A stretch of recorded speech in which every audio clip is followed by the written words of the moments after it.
I want you to close your eyes for a moment and remember the last time you felt truly desired. Not just wanted or needed, but desired.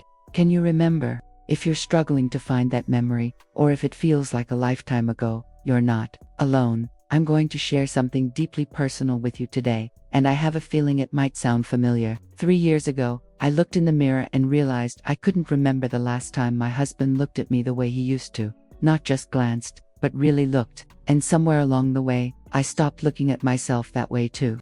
What started as feeling undesired slowly became feeling nothing at all, if that resonates with you. If you've found yourself going through the motions of life without really feeling present in it, then this conversation is for you.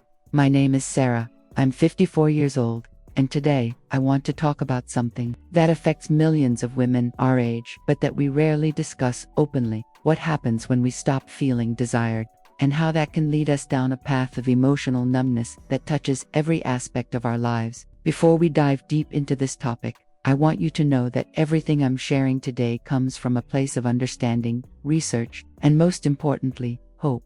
Because while the journey from feeling undesired to feeling nothing might seem like a one-way street, I'm here to tell you, it's not.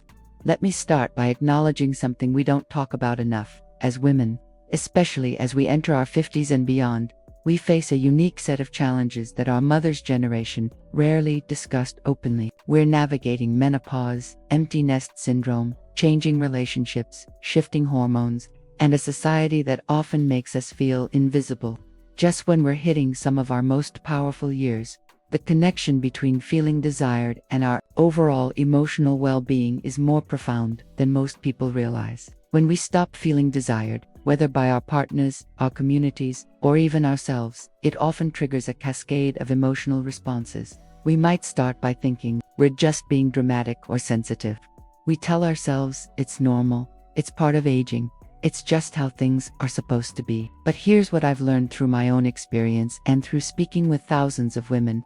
When we dismiss these feelings, when we accept emotional numbness as our new normal, we're not just affecting our romantic relationships, we're affecting our relationships with our children, our friendships, our careers, our hobbies, and most importantly, our relationship with ourselves. Hey, before we continue, let me ask you, have you liked and subscribed to the channel yet? No? Then take advantage now and click the subscribe button below. Oh, and leave a comment with what you think of this video and which city you're watching it from. Your participation is very important to us. It helps our channel grow and bring more content like this. I'm counting on you. Now, let's continue. Today, we're going to explore this journey together. We'll talk about why this happens, what's really going on in our bodies and minds during these transitions, and most crucially, what we can do about it. This isn't about returning to who we were 20 years ago. This is about discovering who we're meant to be now, in this chapter of our lives, and reclaiming our right to feel deeply, love fully, and be desired for exactly who we are today. The anatomy of feeling undesired. Let's start by understanding what feeling desired really means. When I say desired, I'm not just talking about sexual desire, though that's certainly part of it. I'm talking about feeling wanted, valued, appreciated, seen, and chosen. It's about feeling like someone lights up when you walk into a room. It's about feeling like your opinions matter, your presence adds value, and your unique qualities are not just tolerated but celebrated. For many of us, this feeling begins to fade so gradually that we don't notice it at first. Maybe your husband stops commenting on your appearance. Maybe your adult children only call when they need something. Maybe at work, you start noticing that your ideas aren't given the same weight they used to carry. Maybe you catch yourself in the mirror and realized you've stopped really looking at yourself, stopped caring about how you present to the world. Here's what I want you to understand. This isn't just about vanity or being needy. According to Dr. Helen Fisher, the anthropologist who has studied love and attraction for decades, feeling desired is a fundamental human need that's deeply connected to our sense of self-worth and our will to thrive. When we feel desired, our brains release dopamine, the same neurotransmitter associated with motivation and pleasure. When we consistently don't feel desired, those dopamine pathways can become less active, which can lead to what researchers call anhedonia, the inability to feel pleasure in activities that once brought us joy. Let me share my own story to illustrate this. 2 years ago, I realized I hadn't bought a new piece of clothing in 8 months. Not because I couldn't afford it, but because I had stopped caring. I was wearing the same comfortable, shapeless clothes day after day. My husband would come home from work, and our conversations had become purely functional. How was your day? Fine. What's for dinner? I don't know. What do you want? We were like roommates going through the motions. In bed, we had become ships passing in the night. I told myself this was normal. This was what marriage looked like after 25 years. But then I started noticing other areas where I had stopped feeling. I used to love gardening, but I let my flower beds become overgrown. I used to read voraciously, but I found myself scrolling through my phone instead, not really absorbing anything. I used to call my friends regularly, but I had started declining invitations, preferring to stay home and watch Netflix. I was slowly disappearing from my own life. The turning point came when my daughter called to tell me she was engaged. Instead of feeling joy, my first thought was practical. Well, I suppose we need to start planning. It wasn't until after we hung up that I realized I had just received one of the most wonderful calls a mother can get. And I had felt nothing. That's when I knew something was seriously wrong. This is what I mean by going from feeling undesired to feeling nothing at all. It's a gradual disconnection from our emotional selves, and it's more common than you might think. A recent study published in the Journal of Women's Health found that 43% of women over 50 report experiencing what they describe as emotional flatlining during major life transitions. The reasons this happens are complex and interconnected. First, there are the hormonal changes that come with perimenopause and menopause. Declining estrogen levels don't just affect our physical symptoms. They also impact our emotional regulation and our sense of well-being. Lower estrogen can lead to decreased serotonin production, which affects our mood and our ability to feel pleasure. Then there are the social factors. We live in a culture that often treats women over 50 as if we've passed our expiration date. Media representation of women our age is limited and often stereotypical. We're portrayed as either the wise grandmother or the bitter older woman, rarely as complex, sexual, desirable beings with our own wants and needs. There are also relationship factors. Many of us have been in long-term relationships where the initial passion has settled into routine. This isn't necessarily anyone's fault, but it can contribute to feeling unseen and undesired. Our partners may love us deeply but express it in ways that feel more like caring for a family member than desiring a romantic partner. And finally, there are the internal factors. Many of us internalize societal messages about aging and desirability. We look in the mirror and focus on the changes, rather than appreciating the strength and wisdom we've gained. We compare ourselves to younger versions of ourselves or to unrealistic media images, and we find ourselves wanting. But here's what I want you to understand. Feeling undesired is not your fault, and it's not your destiny. It's a response to circumstances, and circumstances can change. The science behind emotional numbness. Now let's talk about what happens in our brains and bodies when we transition from feeling undesired to feeling emotionally numb. Understanding this process is crucial because it helps us realize we're not broken, we're not weak, and we're not beyond help. We're experiencing a very human response to specific circumstances. When we consistently don't feel valued or desired, our brains actually adapt to protect us from emotional pain. This is a survival mechanism that served our ancestors well, but in our modern context, it can become problematic. Dr. Matthew Lieberman, a neuroscientist at UCLA, has shown that social rejection activates the same pain centers in our brains as physical injury. When this happens repeatedly, our brains essentially learn to numb those pain centers to protect us. The problem is, our brains can't selectively numb just the painful emotions. When we shut down our capacity to feel emotional pain, we often shut down our capacity to feel joy, excitement, love, and desire as well. It's like taking a painkiller for a headache. It doesn't just numb the head pain, it affects our entire pain response system. This is compounded by what's happening during perimenopause and menopause. Our estrogen levels fluctuate dramatically before eventually declining. Estrogen isn't just about reproduction, it's deeply involved in our emotional regulation. Estrogen helps regulate serotonin, our feel-good neurotransmitter. It also affects dopamine pathways, which are crucial for motivation and the ability to experience pleasure. When estrogen levels drop, many women experience what researchers call reward deficiency syndrome. This means that activities that used to bring us pleasure, spending time with friends, enjoying hobbies, even physical intimacy, no longer trigger the same positive feelings they once did. It's not that we've lost our capacity for joy, it's that our neurochemical systems are operating differently. Dr. Luann Brizendine, author of The Female Brain, explains that these hormonal changes can make women feel like they're losing themselves. She describes it as emotional flatness, and notes that it's often misdiagnosed as depression when it's actually a normal, if challenging, part of the hormonal transition. But hormones are only part of the story. There's also what psychologists call learned helplessness. This is a psychological state where we've learned to accept unpleasant situations because we believe we have no control over them. If we've repeatedly felt unheard, unseen, or undesired, we might unconsciously learn to stop trying to change our circumstances. We stop reaching out to friends, stop making efforts in our relationships, stop pursuing activities that once brought us joy. This creates what I call the numbness spiral. We feel undesired, so we withdraw. We withdraw, so we feel less connected. We feel less connected, so we lose motivation. We lose motivation, so we stop engaging in life-affirming activities. We stop engaging, so we feel even more disconnected and undesired, and the cycle continues.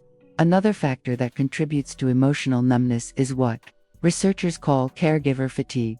Many women in their 50s are dealing with aging parents, launching adult children, and supporting partners through their own midlife challenges. We've spent decades prioritizing everyone else's needs, and we've literally forgotten how to prioritize our own emotional well-being. Dr. Kristen Neff's research on self-compassion shows that women who have spent their lives caring for others often have what she calls an underdeveloped self-compassion muscle. We're experts at nurturing others, but novices at nurturing ourselves. When we don't practice self-compassion, we become more vulnerable to emotional numbness because we're not giving ourselves the emotional nourishment we need to thrive. There's also the impact of unprocessed grief. By the time we're 50, most of us have experienced significant losses: parents, friends, dreams we've had to let go of, younger versions of ourselves. If we haven't properly grieved these losses, they can accumulate and create what therapists call complicated grief or frozen grief. This can manifest as emotional numbness because our psyches are protecting us from feeling the full weight of our accumulated losses.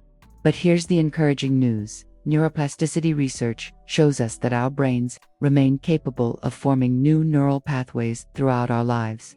Dr. Norman Doidge's work on neuroplasticity demonstrates that we can literally rewire our brains for greater emotional capacity and joy, even in our 50s, 60s, and beyond. The key is understanding that emotional numbness is not a character flaw or a permanent condition. It's a response pattern that can be changed with the right tools and understanding. Your brain created these protective mechanisms for good reasons, but now we're going to learn how to gently convince your brain that it's safe to feel again. The ripple effects when we stop feeling desired and slip into emotional numbness. The effects ripple out into every area of our lives in ways we might not immediately recognize. Let me walk you through how this typically unfolds, because understanding these connections can help us see why addressing this issue is so crucial for our overall well-being. Let's start with our intimate relationships. When we stop feeling desired by our partners, many of us respond by withdrawing physically and emotionally. We might stop initiating affection, stop flirting, stop making an effort with our appearance when we're around them. This often leads our partners to feel rejected, so they pull back. Neither of us is trying to hurt the other, but we create a cycle where both people feel undesired and unloved. I remember a conversation with my husband about 6 months into my own numbness period. He said, "I feel like you don't want me around anymore." The truth was, I didn't feel much of anything about anyone being around anymore, but I couldn't explain that without sounding like I didn't love him. So I just said I was tired. This led to more distance, more misunderstanding, and more loneliness for both of us. The impact on our friendships can be equally significant but more subtle. When we're emotionally numb, we often lose the energy and motivation to maintain social connections. We stop calling friends, stop making plans, stop reaching out for support. We might tell ourselves we're just being low maintenance, or that we don't want to burden others with our problems. But friendships, especially long-term ones, require emotional investment. When we withdraw that investment, our friends often interpret it as disinterest or rejection. I lost touch with several close friends during my numbness period, not because of any conflict, but because I stopped being emotionally available. I would show up to events but feel like I was watching my life from the outside. Friends would share exciting news or struggles, and I would respond appropriately, but I wasn't really feeling with them. Eventually, they stopped sharing as much, and our connections became more superficial. Our relationships with our adult children can also suffer. When we're emotionally numb, we might still perform the actions of being a good parent. We answer their calls, offer advice, help when needed. But we lose the emotional attunement that makes those interactions meaningful. Our children can sense when we're going through the motions versus when we're genuinely present and engaged. My daughter later told me that during her engagement period, she felt like she couldn't share her excitement with me because I seemed checked out. She said it felt like I was listening but not really hearing her. This broke my heart because I love my daughter deeply, but my emotional numbness was creating distance in one of the most important relationships in my life. The professional impact can be substantial too. When we're emotionally numb, we often lose our passion for work, even work we previously enjoyed. We might become more risk-averse, less creative, less willing to advocate for ourselves. We go through the motions but lose the spark that makes us stand out in our careers. For those of us who are entrepreneurs or in client-facing roles, emotional numbness can be particularly challenging, because so much of our success depends on our ability to connect with others authentically. Clients and colleagues can sense when we're not fully present, even if they can't articulate what's different. But perhaps the most significant impact is on our relationship with ourselves. When we're emotionally numb, we stop engaging in self-care, activities that once brought us joy. We might stop exercising because it feels pointless. Stop pursuing hobbies because they don't bring the same satisfaction. Stop taking care of our appearance because we feel invisible anyway. This creates what psychologists call a behavioral shutdown. We stop doing the things that support our mental health and well-being, which makes us more vulnerable to continued numbness and even depression. It becomes a self-perpetuating cycle where the less we do for ourselves, the worse we feel, and the worse we feel, the less motivated we are to take action. The impact on our physical health can be significant too. Chronic emotional numbness often manifests as physical symptoms. Many women report increased fatigue, sleep disturbances, changes in appetite, and various aches and pains that don't seem to have clear medical causes. This happens because emotional numbness often involves suppressing not just our feelings, but our body's natural stress responses. Dr. Bessel van der Kolk, author of The Body Keeps the Score, explains that when we chronically suppress emotions, our bodies hold that tension. This can manifest as chronic headaches, back pain, digestive issues, and other physical symptoms that are actually expressions of our emotional state. There's also the spiritual impact, which many women don't talk about but definitely experience. When we're emotionally numb, we often lose our sense of connection to something larger than ourselves. Whether that's God, nature, our community, or our sense of purpose, life can start to feel meaningless or empty, even when objectively things are going well. I remember standing in my garden one morning, looking at the roses I had once loved tending, and feeling absolutely nothing. It wasn't sadness or disappointment, it was just emptiness. That's when I knew I had to take action, because I realized I was losing not just my ability to feel joy, but my connection to everything that had once made life meaningful. But here's what I want you to understand. Recognizing these ripple effects isn't meant to overwhelm you or make you feel hopeless. It's meant to help you see that if you're experiencing emotional numbness, you're not imagining it, you're not being dramatic, and you're not alone. These are real, documented effects of a real condition that many women experience. More importantly, understanding these connections helps us see why addressing emotional numbness isn't selfish or optional. It's essential for our health, our relationships, and our ability to live fully in this chapter of our lives. When we heal our relationship with ourselves and reclaim our ability to feel, we don't just improve our own lives, we improve our capacity to show up authentically for everyone we love. Practical strategies for reclaiming your emotional life. Now we come to the part you've been waiting for. What can we actually do about this? How do we move from emotional numbness back to feeling alive, desired, and connected? I want to be clear from the start that this isn't about quick fixes or magic solutions. Reclaiming your emotional life is a process that requires patience, self-compassion, and consistent action. But it is absolutely possible, and every small step you take matters.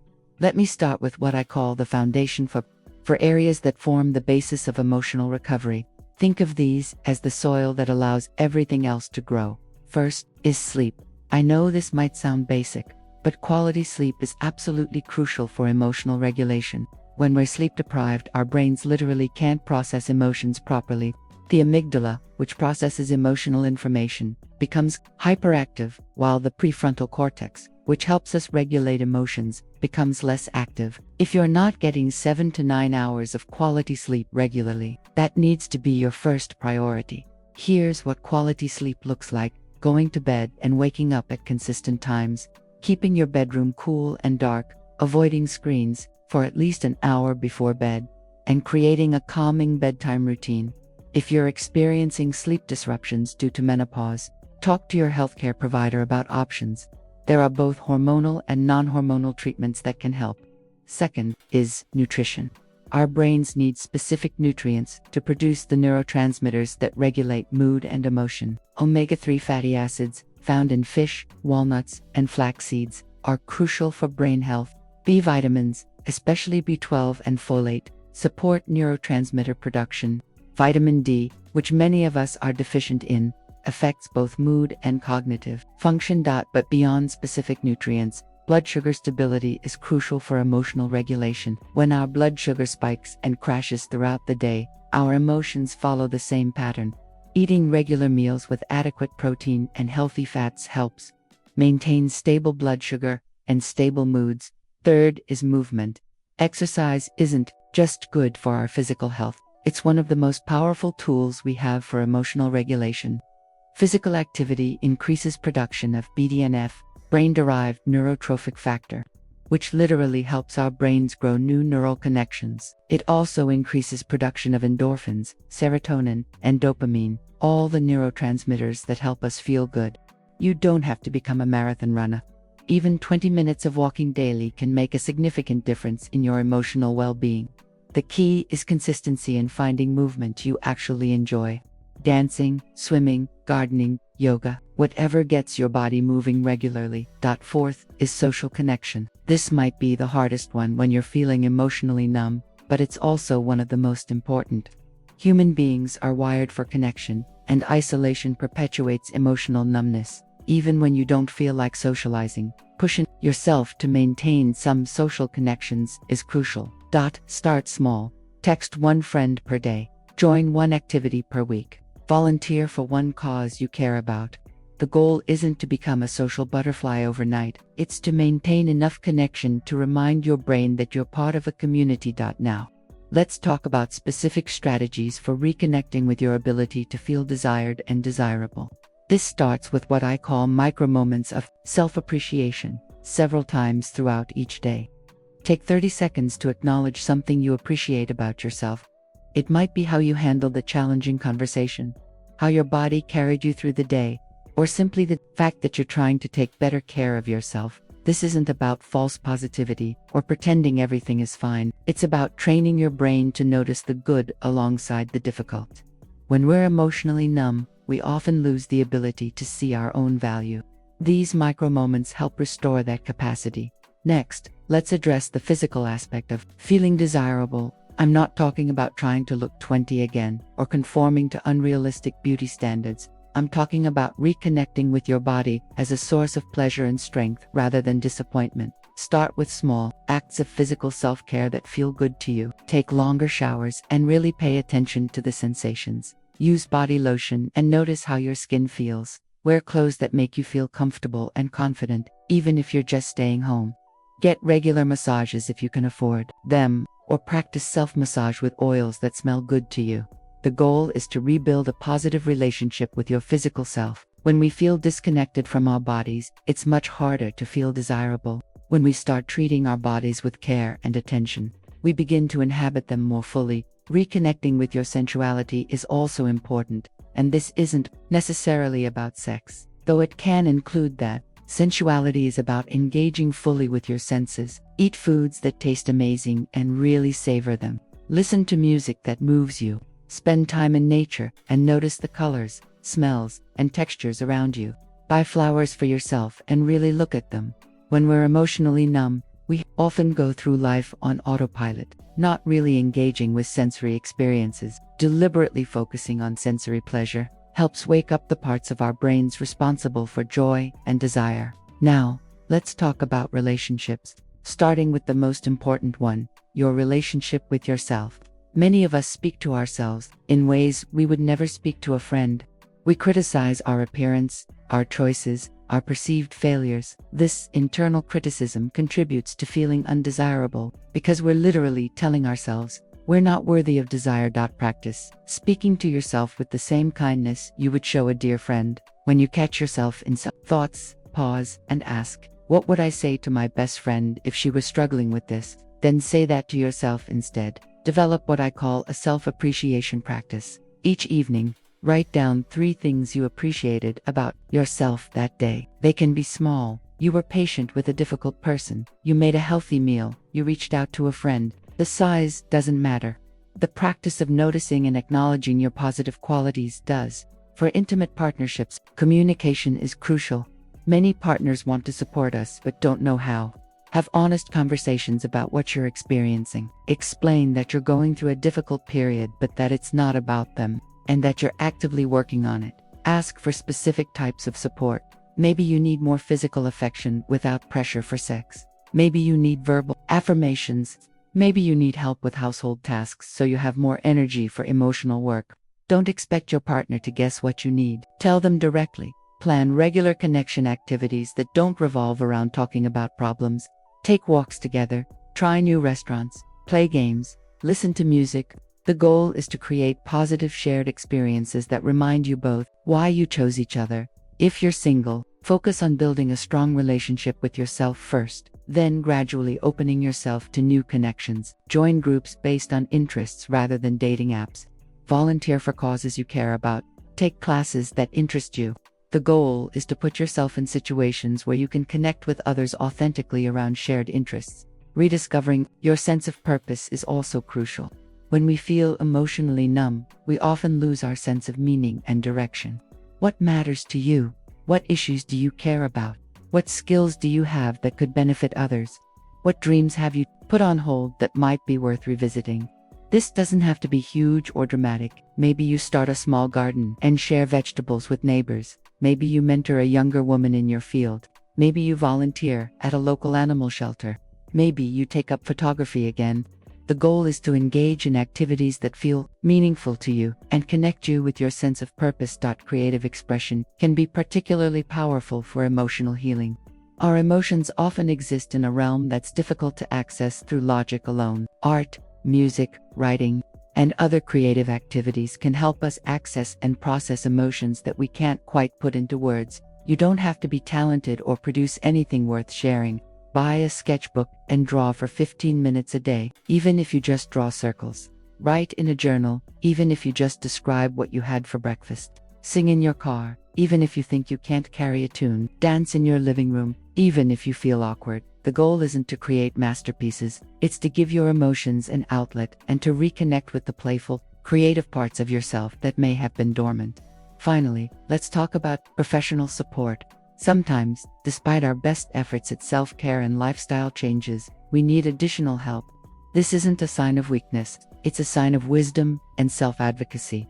If you've been experiencing emotional numbness for more than a few months, consider talking to a therapist who specializes in women's issues and midlife transitions. Cognitive behavioral therapy, dialectical behavior therapy, and EMDR can all be helpful for processing the experiences that contribute to emotional numbness. If you suspect hormonal changes are contributing to your emotional state, talk to a healthcare provider who specializes in menopause and hormone therapy. Bioidentical hormone replacement, when appropriate, can make a significant difference in emotional well-being.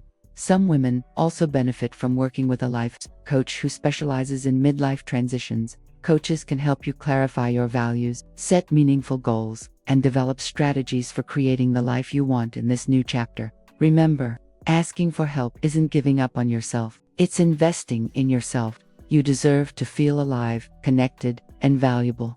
You deserve to experience the full range of human emotions, including joy, excitement, and yes, desire. As we begin to wrap up our time together, I want to take a moment to integrate everything we've discussed and help you create a clear path forward, because information without action is just entertainment. And you didn't spend 90 minutes with me today to be entertained. You came here because you recognize something in yourself that needs attention and care.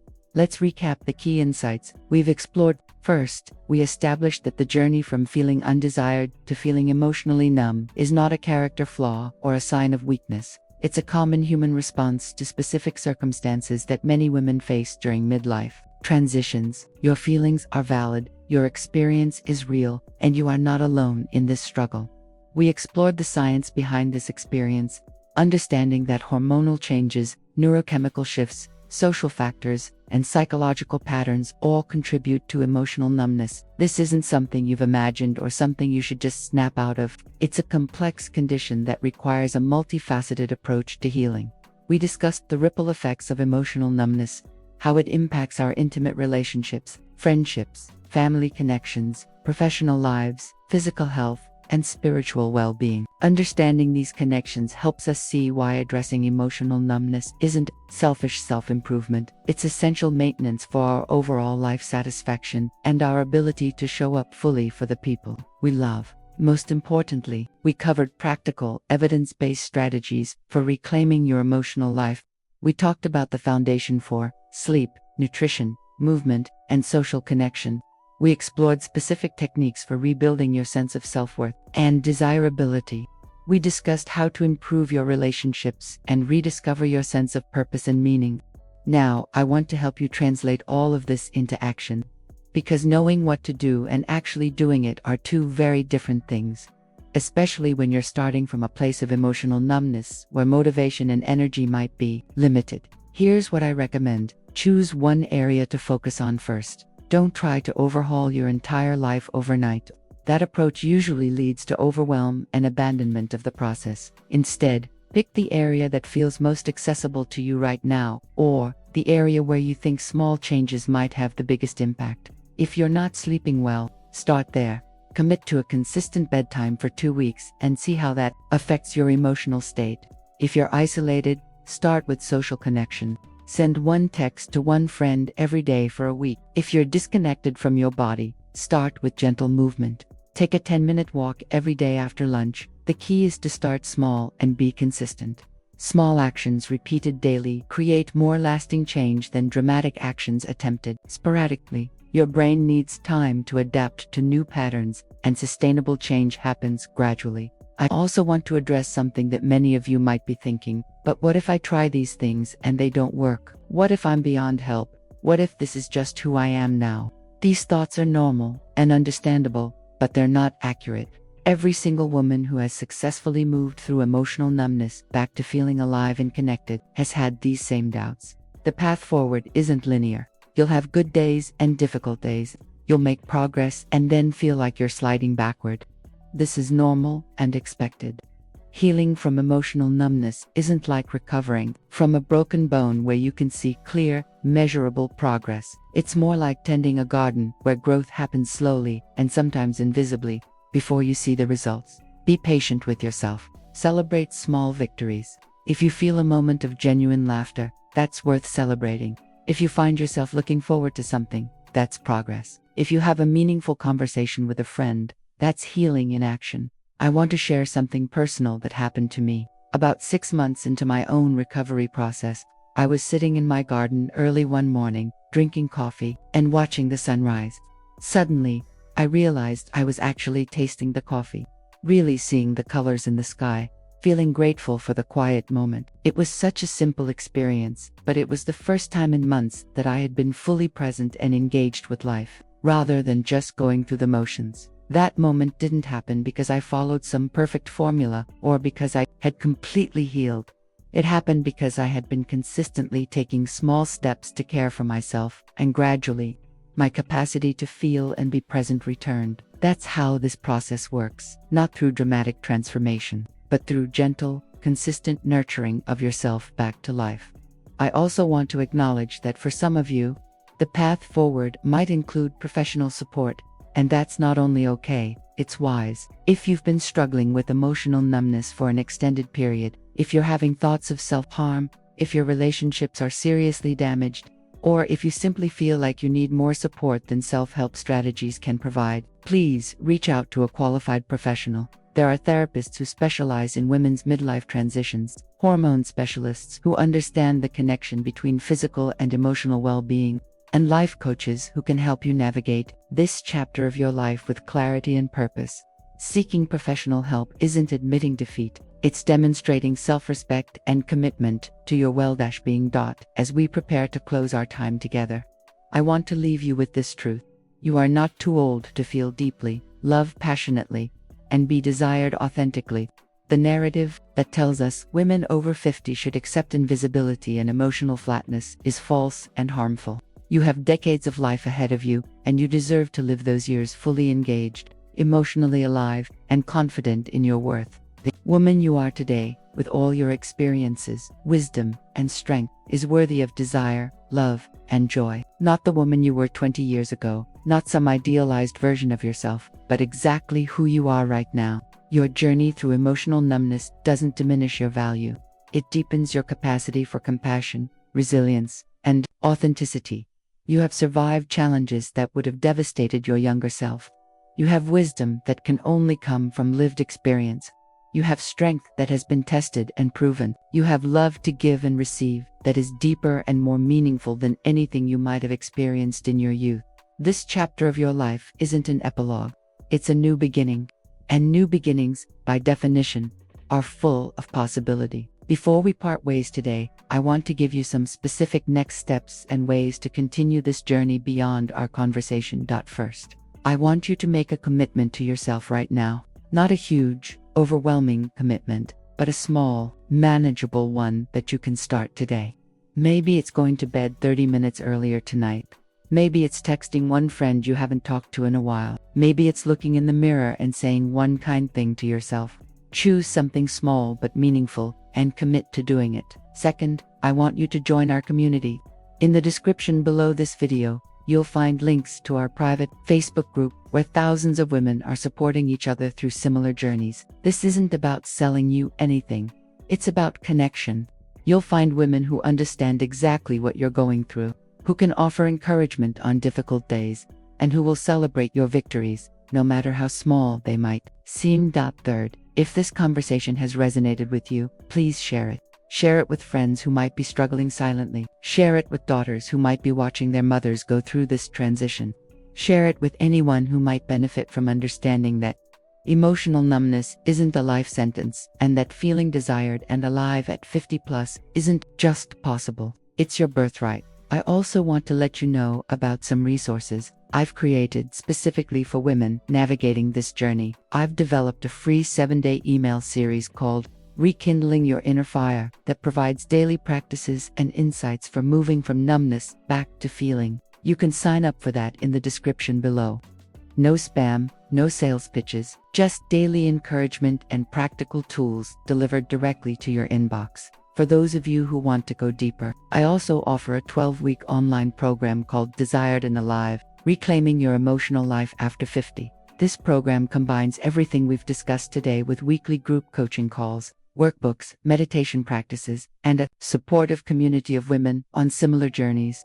It's not for everyone, but if you're ready to make a serious commitment to your emotional healing and you want structured support and accountability, it might be perfect for you.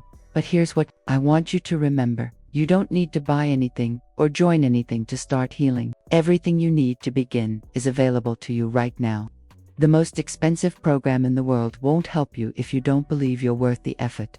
The simplest practice will transform your life if you approach it with consistency and self-compassion. Before I close, I want to address something directly. Some of you watching this might be thinking, this all sounds good, but what if my situation is different? What if my husband really has lost interest? What if I really am too old? What if I've waited too long to address this? Let me tell you something with absolute certainty. It is never too late to reclaim your emotional life. I've worked with women in their 60s, 70s, and 80s who have successfully moved from emotional numbness to vibrant, connected living. Age is not the determining factor. Willingness is. As for partners who seem disinterested, remember that your worth is not determined by anyone else's ability to see it. When you begin to value yourself, treat yourself with care, and show up fully in your own life, you become magnetic in ways that have nothing to do with physical appearance and everything to do with authentic presence and self-respect. And if you're worried you've waited too long, consider this. Every day you delay starting is another day you spend disconnected from your own life. The best time to plant a tree was 20 years ago. The second best time is today. I want to close with a story. Last month, I received a message from a woman named Carol who had watched this presentation 6 months earlier. She wrote, "Sarah, I want you to know that your words saved my marriage and possibly my life. 6 months ago, I was going through the motions, feeling nothing, convinced that this was just how life was supposed to be at 50. Today, I'm writing to tell you that I feel more alive and desired than I have in years. My husband says it's like falling in love with me all over again, not because I've changed dramatically, but because I'm present again. I'm engaged with life. Again, I'm me again, but better." That message reminded me why I do this work, because every single woman deserves to feel alive, connected, and valued. Every single woman deserves to experience the full spectrum of human emotion. Every single woman deserves to be desired for exactly who she is, right now, in this moment. You are not broken. You are not too old. You are not beyond hope. You are a woman in transition, and transitions, by their very nature, are temporary. This difficult period you're experiencing is not your destination. It's a bridge to something better, the woman you're becoming, wiser, stronger, more authentic than ever before. That woman is worth fighting for. That woman deserves to feel deeply, love fully, and be cherished completely. That woman is you, and she's been waiting patiently for you to remember her worth. So here's my challenge to you. Start today. Start small, but start. Your future self is counting on the decisions you make right now. Your relationships are waiting for you to show up fully. Your life is waiting for you to inhabit it completely. Take the first step, then take another, and another. Before you know it, you'll look back on this conversation as the moment everything began to change.